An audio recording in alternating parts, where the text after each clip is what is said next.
ଲଙ୍କାପୋଡ଼ି ଯାତ୍ରାର ଚତୁର୍ଥ ଦିବସ ପିତୃଶ୍ରାଦ୍ଧ ପାଇଁ ଗଣ୍ଡାବଦ୍ଧ। ଭାରତ ପ୍ରସିଦ୍ଧ ସର୍ବପୁରାତନ ରଙ୍ଗମଞ୍ଚ ଐତିହାସିକ ଦଶପଲ୍ଲା ଲଙ୍କାପୋଡ଼ି ଯାତ୍ରାର ଗଣ୍ଡାବଦ୍ଧ କାର୍ଯ୍ୟକ୍ରମ ଦର୍ଶକଙ୍କ ମନମୁଗ୍ଧ କରିଥିଲା।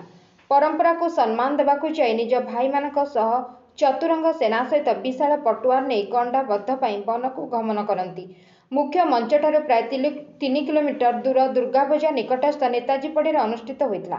ବିଭିନ୍ନ ପ୍ରକାରର ବାଜା, ବାଣ, ରୋଷଣୀ, ନୃତ୍ୟ, ଗୀତ ଓ ଢୋଲ ବାଦ୍ୟର ତାଳେ ତାଳେ ଅନୁଷ୍ଠିତ ପଟୁଆର ଦୃଶ୍ୟ ଅତି ମନୋରମ ଥିଲା।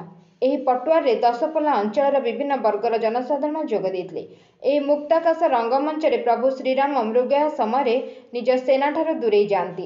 ସେଠାରେ ଶବର ରାଜା ଗୁହ୍ୟଙ୍କ ସହ ମର୍ଯ୍ୟାଦା ପୁରୁଷୋତ୍ତମ ପ୍ରଭୁ ରାଘବେନ୍ଦ୍ର ସରକାରଙ୍କ ମିତ୍ରତା ହୁଏ। ଶବର ରାଜାଙ୍କ ଆତିଥ୍ୟ ଓ ଶବର ଶବରାଣୀଙ୍କ ନୃତ୍ୟରେ ପ୍ରଭୁ ଶ୍ରୀରାମ ନିମଗ୍ନ ହୋଇଯାଆନ୍ତି।